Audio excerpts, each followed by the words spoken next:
Yes. I don't know, it's at least, I'd say a year. Wow, that's insane. Yeah, it's turned into this whole This little may mini be your colony. most valuable piece. You've got what, like, I don't know, 4 rows, 5 rows up here. Strikes my eye. Probably the most expensive one in here is probably this one, right?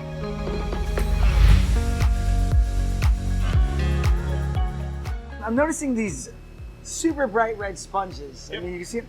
But these take a particular type of care, right? This can't hit the air. So they have like a water vascular system in them, and they basically just, it's like blood vessels, I guess. They'll pump water through to pick up food and whatever. So if a bubble gets in there, it'll kind of block it up and prevent it from pushing out. And a lot of times if you let them hit air, it'll kind of die from the inside out. Yeah, it's done. Yeah. So you have to bag this up underwater. It is. It's very Right. tricky. This is another type of sponge too, but it has like some other stuff on it. I haven't seen that.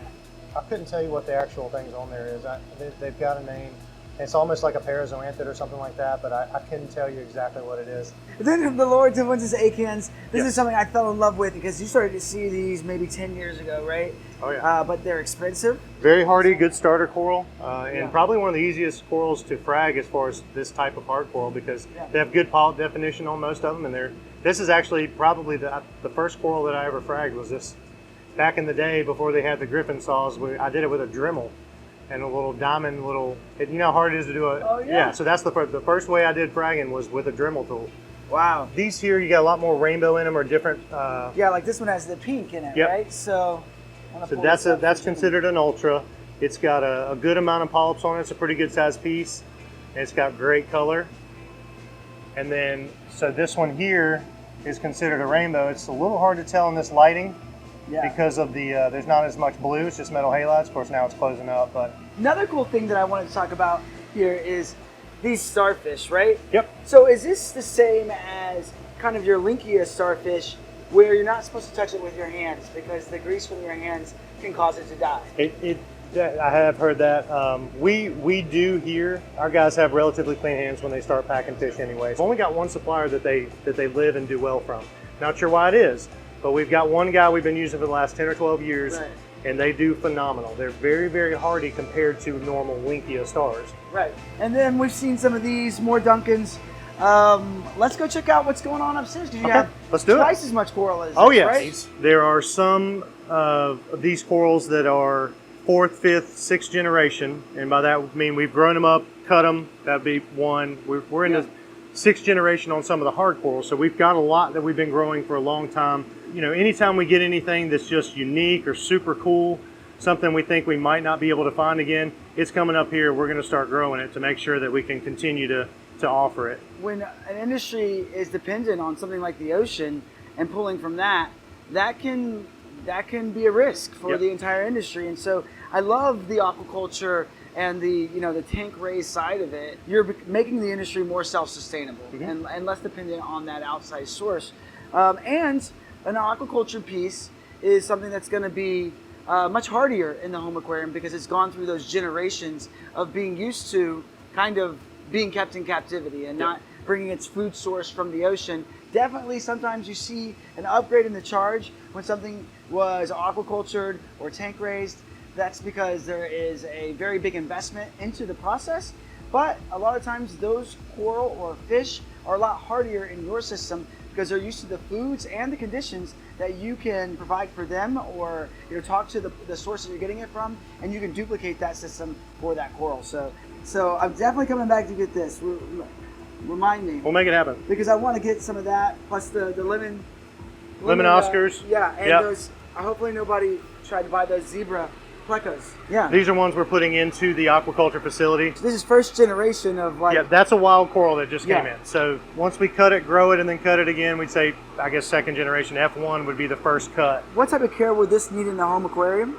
These are, I'd say, medium light, medium flow. They're generally pretty hardy. They're going to be a little aggressive if they've got sweeper tentacles that can come out, and depending on the corals that are around them, they can sting other corals or get stung by other corals. I'd say it's a pretty medium overall coral as far as difficulty to take care of. You can see a couple or 3 generations here. Oh, it almost looks this the same. one, so it's slightly almost more the red. same, just slightly different. And that could be, it is the same coral, or it could be that this one hasn't had time to adjust to this light and these conditions like this one has. The types of food that you feed, the nutritions that you're giving it, that's going to change the coloration. Exactly.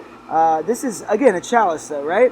You have to give it a little space for its growth. You got to plan out your reef.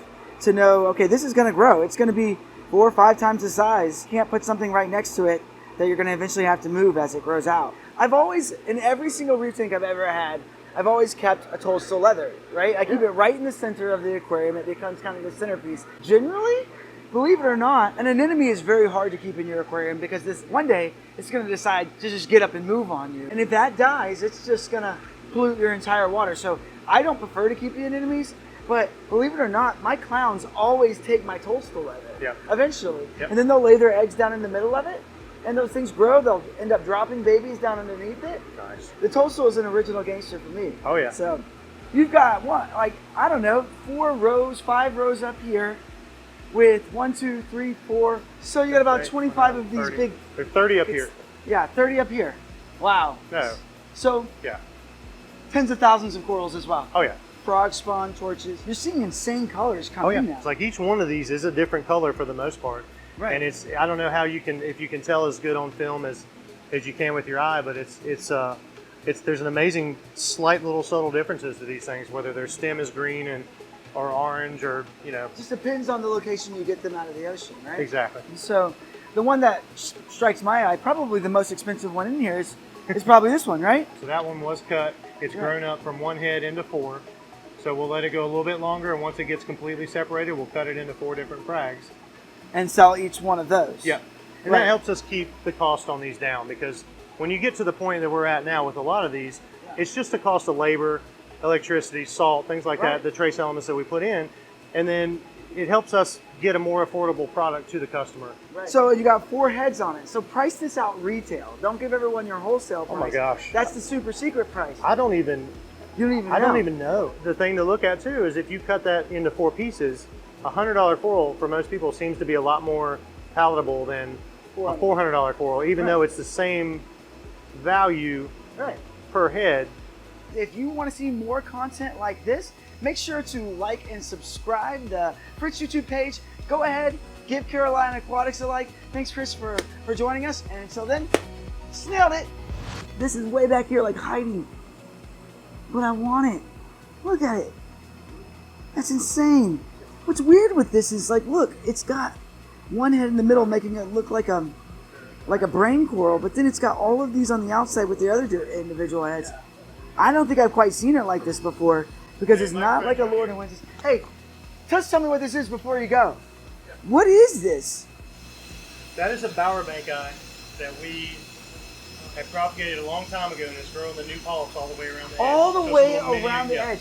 So this is another one of your examples of something your aquaculture is. Those are very slow growers. So that is, I don't know, it's at least, I'd say a year. Wow, that's insane. Yeah, it's turning into its own This little may mini be your colony. most valuable piece in the entire farm. That is crazy. I'm going to carefully put it back. And I knew that it wasn't supposed to be really messed with because it's all the way back at the back. Well, we found it, Jimmy. We found their coolest coral here at Carolina Aquatics.